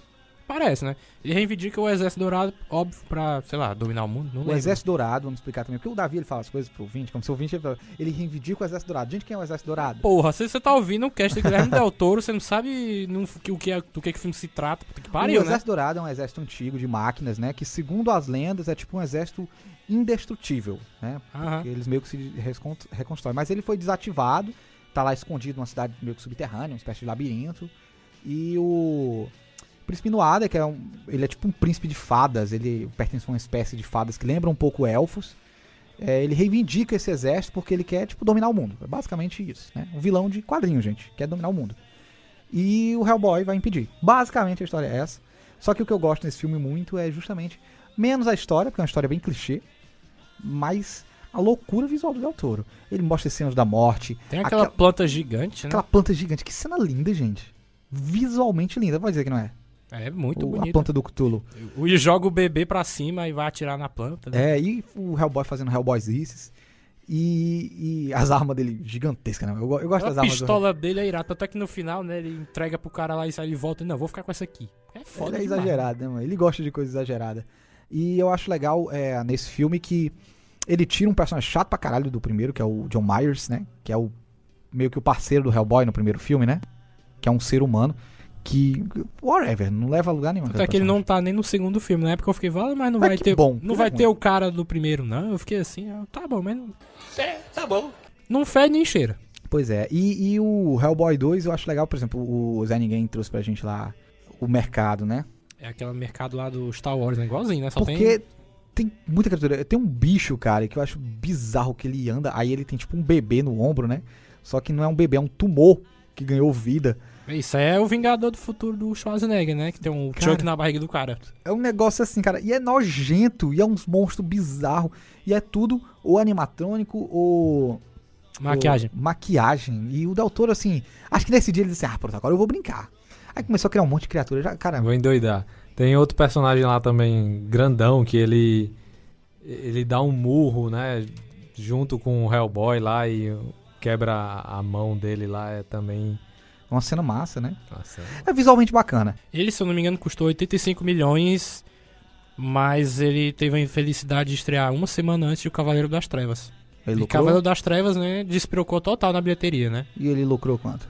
Cento e pouco, eu não lembro agora. 60 milhões, se eu não me engano. 185, por aí. Foi nessa Não fez faixa. mais do que 200. Aí, tanto é que não quiseram fazer um terceiro filme por causa das fracas bilheterias que já vieram desde o primeiro. Mas é interessante observar que agora, recentemente, que em 2014, na Comic Con, o Del Toro, num dos painéis lá, declarou que tava pensando em fazer um Hellboy 3. A galera pirou. A galera foi loucura, né? Eu também, É um eu, personagem porra, que tem muito carisma. Gosto muito do 2, né? Mas aí não vai rolar. Vai rolar um remake agora com o David Pearl Harbor. E a gente vai ter... David Pearl Harbor.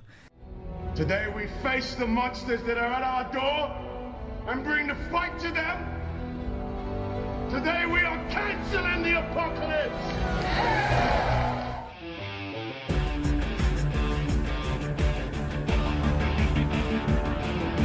A gente vai ter, em sequência, Círculo de Fogo. Círculo de Fogo, Pacific Rim, 2013. filme de 2013. Acho que é o filme Mesmo. que deixa todos os... Filme produzido nos Estados Unidos, Hellboy 2 também, dos Estados Unidos, e o É. Pacific Rim dos Estados Unidos também. Filme que deixa os nerds molhadinhos. Não, É um que filme que ele é muito foda. controverso, né? Pra mim, é um dos melhores filmes de ação, Eita, de Michael Bay se monstro. tremendo todinho agora. Não, Michael Bay passa longe dele. Tá Eu doido. diria que Pacific Rim é o que o Transformers queria ser. Com certeza. É o Transformers que deu certo. Cara, Pacific Rim, ele teve muita influência aí do filmes, animes, produções japonesas, né? Tipo Evangelion, esse tipo de produção que Kaijus, né? E mechas. ponta que Se inspirou também em filmes de monstros japoneses, né? Godzilla, Mothra, essas putaria que tem. Sinopse. O mundo abriu uma fenda, né? Que eu achava que aquilo ali era um círculo de fogo. Mas não é um círculo. Enfim, O nome Pacific Rim, né? Que foi traduzido pra cá como Círculo de Fogo, é por causa da região, né? por causa da região, né? É anel do Pacífico, região do Pacífico, orla do Pacífico. É o rim do Pacífico. do Pacífico. Então, é aquela região. A tradução, não saquei o que eles fizeram com essa tradução. Pois é. Mas eu vou falar aqui, resumidamente. Vou nem trazer a sinopse, não. Você vai fazer a sinopse. Mas você ouvinte, a gente tem um podcast. É um episódio, eu não sei se ele foi lançado Foi. na nova cronologia depois Foi. do Flashpoint. Né? Porque assim, pra você ouvinte, o CoffeeCast lá atrás, a gente tinha uma linha editorial, a gente lançou uma série de episódios, mas nós tivemos problemas com o nosso site. O Flash fez merda e criou O Flash Flashpoint. fez o Flashpoint, a gente perdeu tudo da nossa linha cronológica antiga e o CoffeeCast zerou. Aí de vez em quando a gente lança um dos episódios antigos no nosso feed, mas eu não sei se esse tá. Tá. Se você tiver curiosidade, você pode ouvir o podcast Eu acho que é o episódio 6, eu não lembro. Episódio 6? Eu acho. Kaijus vs Mechas. Por E aí. que a gente tem um momento que a gente dedica exclusivamente pra falar de Pacific Rim. O Zé Ninguém Então- gozou de alegria ali. Não, porque é um filme massa. Só que eu queria aí que o Sr. Dharma prosseguisse com a sinopse dele do filme. Ó, ele abre uma fenda no Pacífico e de lá saem monstros gigantes. E aí, o mundo inteiro se une pra construir robôs gigantes pra lutar contra esses monstros gigantes. Monstros estes que são chamados de Kaijus e os robôs que são chamados de Jägers. Jägers do alemão, caçador, eu não lembro. E Kaiju é monstro, é do japonês, né? Monstro. E é basicamente isso, a história. Aí a gente tem um personagem muito foda que é o Marechal. Deodoro da Fonseca. Não, como é o nome do cara? Mas o Pacific Rim, ele tem nomes estranhos de personagens. Eu não consigo decorar nenhum. Mas é o Idris Elba. É, o Idris É Elba. o Idris Elba. Marechal alguma coisa, ele é um personagem foda. E o Ron Perlman de novo, tá no filme. É, Ron Perlman de novo e excêntrico, viu? Aquele visual dele Hannibal tá Chow. bem perturbado. Tem um personagem foda, né? Tem personagens fodas, o Idris Elba é um deles. A japonesa, né? A japonesa é mais ou menos. Mas é um filme que brinca muito com essa questão da cultura japonesa, né? Ele traz muito essa cultura de monstros japoneses. Eu acho que é a melhor pra representação território americano. dessas produções japonesas feitas num estúdio ocidental, né? Porque sempre que a gente tenta adaptar alguma coisa dessa produção cultural do Oriente, né, dos japoneses, geralmente se perde. A gente teve aí o caso recente do Ghost in the Shell, do Death Note, do próprio Godzilla. Os filmes Death americanos Note. do Godzilla são sofríveis, né? Só que eu acho que a melhor tradução... o último que saiu do Godzilla é bom. Não. É... O último que saiu do Godzilla é bom. É assim, né? Ah, É o com... agora, ele tem muita coisa do Evangelho. Acho que a base dele pro filme foi o Evangelho. Tem cenas, até a cena do Sei como é que não foi chamado de plágio. no começo, quando Que é mostra, muito parecido. mostra aquele kaiju em cima de um navio lá de Sim, guerra americano. Tem no Evangelion também. Então ele. É o filme do Evangelion muita que não coisa recebeu dali. autorização de chamar Evangelion, né? Acho que só barraram o nome, que senão ele tinha colocado Evangelion lá. Mas é muito bom, vai sair agora, tá prevista aí uma continuação, né? Com Com o John Boyega. John Boyega e nosso querido O Stormtrooper, né? O Finn. Ex-Stormtrooper, né? O personagem é filho do Idris Elba, né? O protagonista que vai ser vivido pelo John Boyega. Mas é com o Del Toro o próximo filme?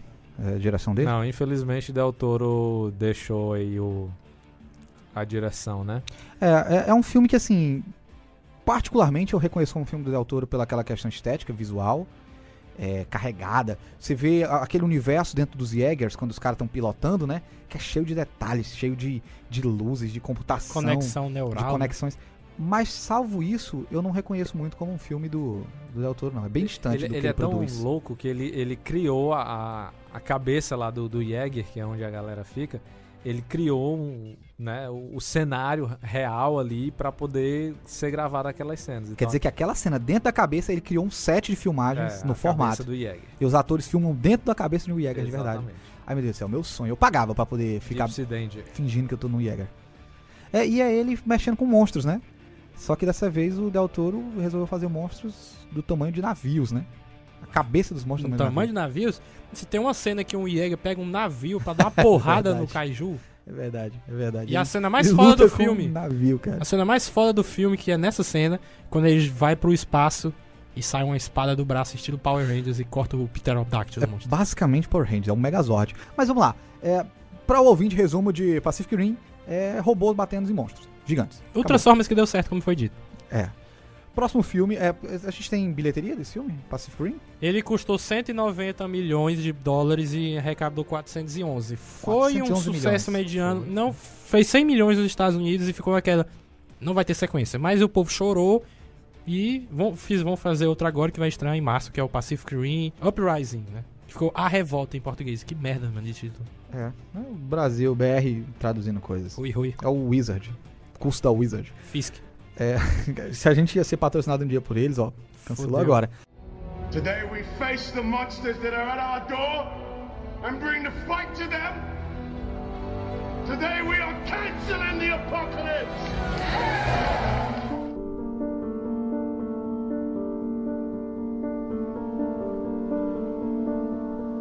Vai, segue o jogo. O próximo filme é A Colina Escarlate. Pular esse filme. Não, cara. Filme de 2015, protagonizado pelo Tom Hiddleston e a... Como é que é o nome da guria? Mia Wachowski. Wachowski, né? Jessica Chastain, o Tom Hiddleston, a Jessica Chastain, Charlie Hunnam, que tava no Pacific Rim. É a Mia Wasikowska. É a Alice do Tim Chapeleiro, né? Do Alice no País das Maravilhas. A Alice Do do Tim Tim Burton. E o Tom Hiddleston é o Loki, né? A gente tem esses dois personagens. Por favor, alguma coisa pra gente sobre Colina Escarlate.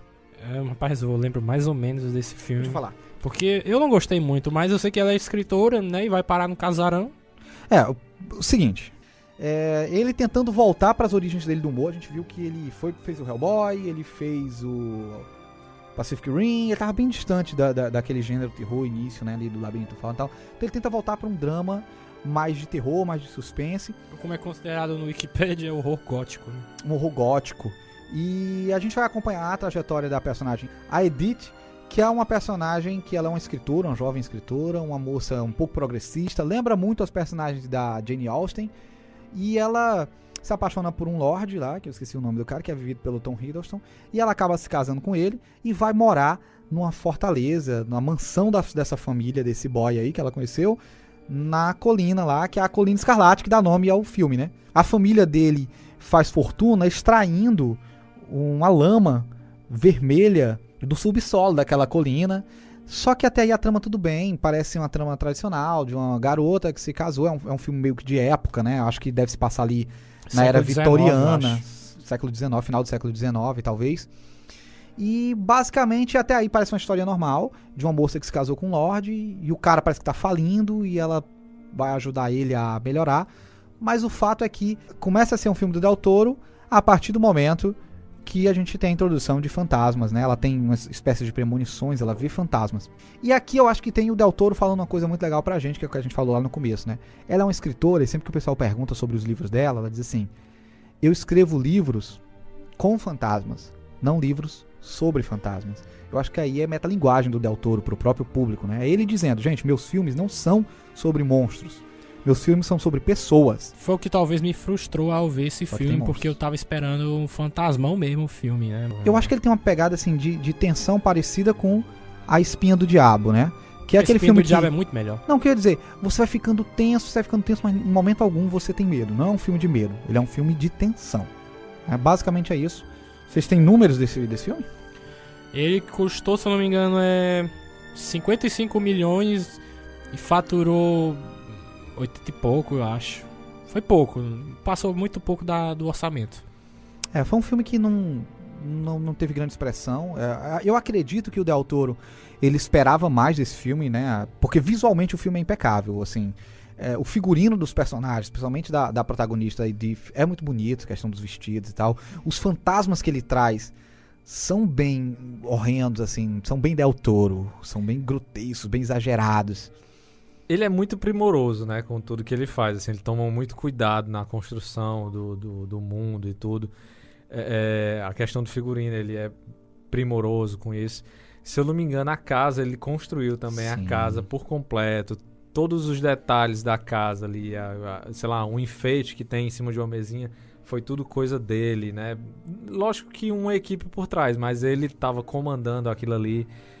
Então ele criou uma casa para poder ter esse ar de uma casa antiga realmente, meio que abandonada, com um fantasma e tudo. Então o cara, por mais que seja o filme mais fraco dele, mais mais fraco do que o Mutação?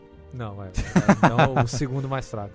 Mas ele é um filme que você vê que tem todo um esmero ali na produção, na criação. Então tem os seus méritos aí por causa disso. Sim, e eu vou dizer aqui que foi uma tentativa do Del Toro de voltar para esse gênero e eu acho que ele não foi tão bem sucedido, né?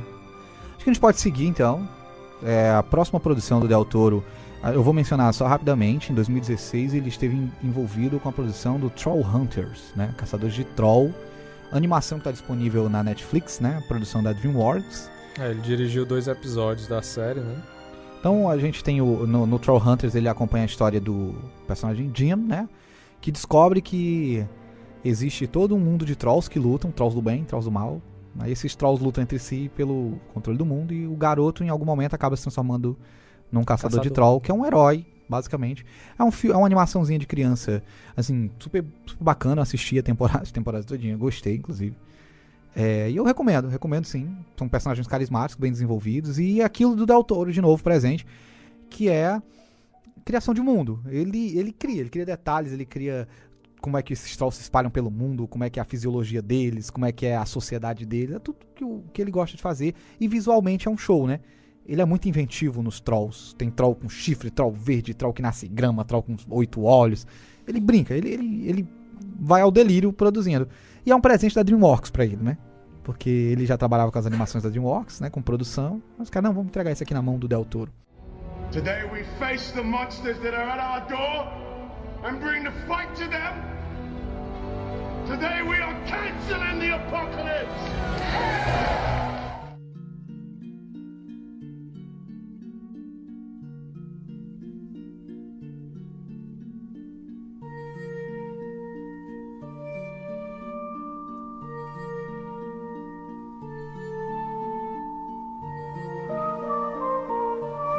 E a gente tem então, agora o último filme do Del Toro, que eu acho que é o filme que consagra ele, de fato, né?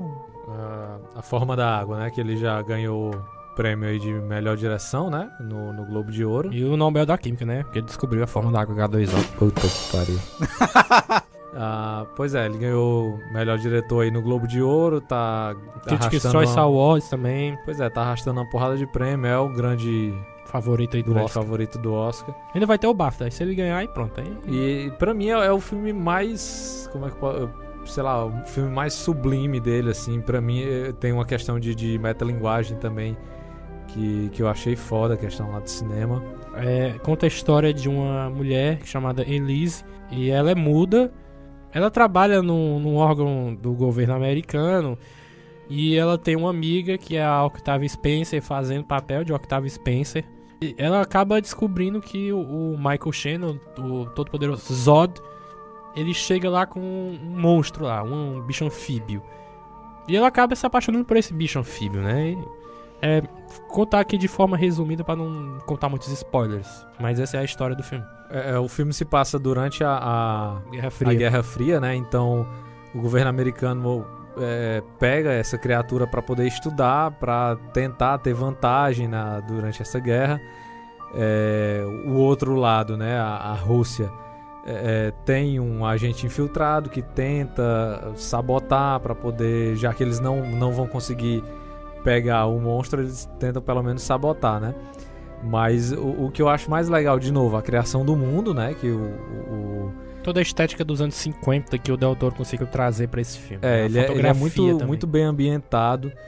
E pra mim, a melhor cena do filme é quando Vai contar spoiler mesmo? A gente tá contando spoiler faz tempo já. Eu acabei de dizer que não ia ter spoiler, mas tá... Não vai ter spoiler, vai ter spoiler, cara. Vai, foda-se, vai. Se você tá escutando aí, vai ter spoiler. Então, pra mim, a melhor cena do filme é quando essa criatura... Acho que não tem nem nome nessa criatura. É o Doug Jones. É o Doug Jones, de novo, né? Ele foge... A cena A muda consegue, só pra contextualizar, ela consegue tirar ele de lá dessa instalação governamental lá dos Estados Unidos e leva ele pra casa pra depois tentar levar ele pra um canal onde ele vai ter acesso ao mar. Só que nisso ela tá apaixonada por ele, eles acabam tendo relações sexuais. Sim, né? Acontece. É massa a explicação, como é que ela explicando pra Octavia Spencer como é que acontece, né? Eu não tenho como explicar aqui porque é todo gestual, já que ela não fala, ela só faz o gestual pra Pegue personagem. suas duas mãos, coloque uma colada na outra e abra a parte dos dedos. É mais ou menos isso aí. Isso abre e sai um negócio daí. Sai um negócio daí, que é esse negócio que ela usa pra, né? Pois é. Mas aí, depois disso, ela sai pra trabalhar e ele acaba fugindo. E quando ela vai atrás dele, ele tá dentro do cinema. Ele tá encantado lá, assistindo uma sessão de cinema. Essa cena é muito linda. É muito massa dele. Aí tem toda uma cena em preto e branco dela dançando com ele. Caralho, mano. Isso aí já é mais pro finalzinho, né? É a mesma cena, não? Não, acho que não. Não, então enfim. Mas pra mim, é essa questão da metalinguagem aí, de que os monstros que sempre, né, encantaram o cinema, encantaram as pessoas no cinema. Ele tá dentro do cinema encantado com um filme. Pra mim é muito massa, cara. O Guilherme Del Toro é foda. Não tive a oportunidade ainda de assistir A Forma da Água, né? Assim, a descrição que os meninos deram agora me deixa um pouco curioso. Me parece aquilo que o Del Toro fez até aqui, em tudo que a gente escreveu, né? É trabalhar com o bizarro, com o absurdo, com o fantástico, mas conseguir trazer isso para um drama humano, né? No final das contas, trata-se de um romance que ocorre na Segunda Guerra Mundial. A diferença de um romance Guerra tradicional... Guerra Fria.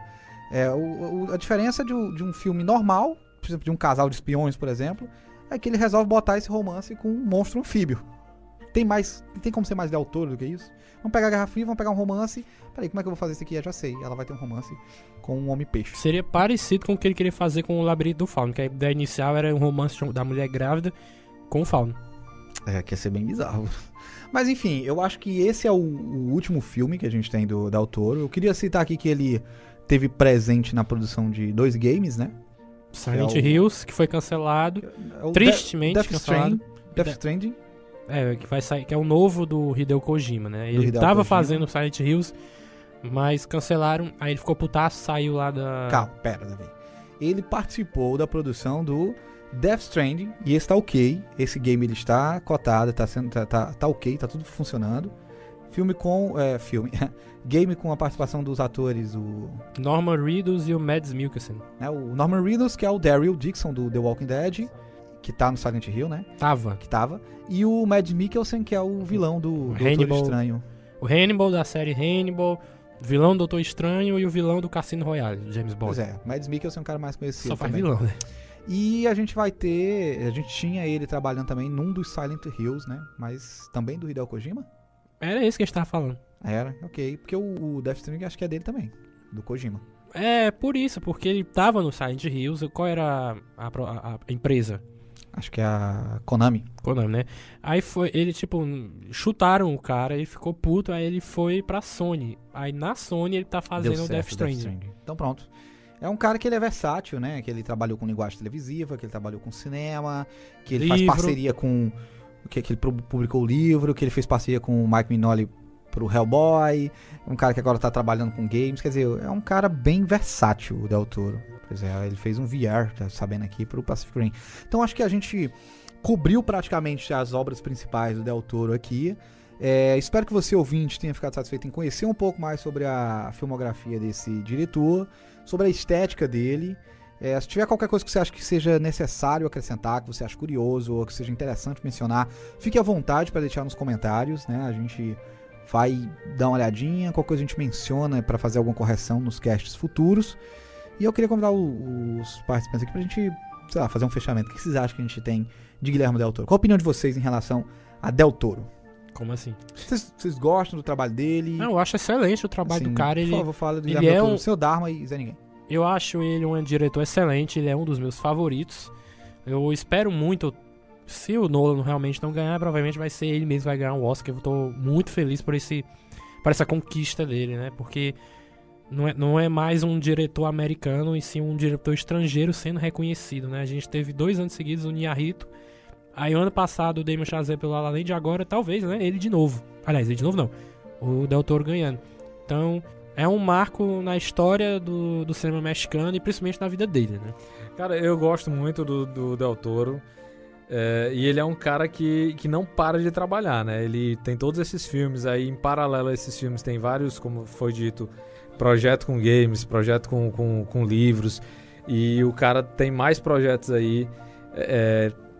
Talvez ele fosse, não sei se foi fechado ainda, ele fosse dirigir a Liga da Justiça Sombria, né? Ia ser foda. Pois também. Tá num limbo aí, não se sabe se vai ocorrer ou não. Mas é um cara que até agora, por mais que a maioria dos filmes dele não tenham tido sucesso na bilheteria, mas são um sucesso de crítica. Então é um cara... é um bom diretor, é um bom roteirista, é um cara... eu queria ter visto o Hobbit com ele, né? Porque ele ia dirigir e acabou saindo, né? Seria muito bom. Mas é isso aí, o cara se garante, o cara é foda. Então vou encerrar, né? Só dizendo a minha posição em relação ao Del Toro. Pra mim, eu concordo com vocês, um grande diretor. Acho que um dos grandes nomes dessa geração. Gosto também de ver um diretor mexicano fazendo sucesso em terras do Tio Sam. Interessante posicionar aqui que não é meu preferido, mas eu acho ele muito versátil. Mas eu gosto muito desses diretores que conseguem chegar a imprimir personalidade nos filmes dele. O que eu não gosto muito das coisas do Michael Bay, por exemplo, é que ele é um diretor muito estúdio. Esses diretores assim que acabam se vendendo muito, que produzem uma coisa mais artificial, uma coisa mais plástica. Deus Bay. Uma coisa que você olha assim, beleza, e você não sabe nem quem é que tá produzindo. Não, o Guillermo Del Toro, ele tem um negócio que é dele, né? Ele entra aí no hall de caras como o Tim Burton, como o Tarantino, né? Que tem uma forma de produzir que é impressa nos filmes dele, que não é artificial, que não parece uma coisa feita em um modelo, em um padrão. Então é isso, galera. Agradeço a paciência de vocês a ter ouvido isso aqui até agora. Valeu, é nóis.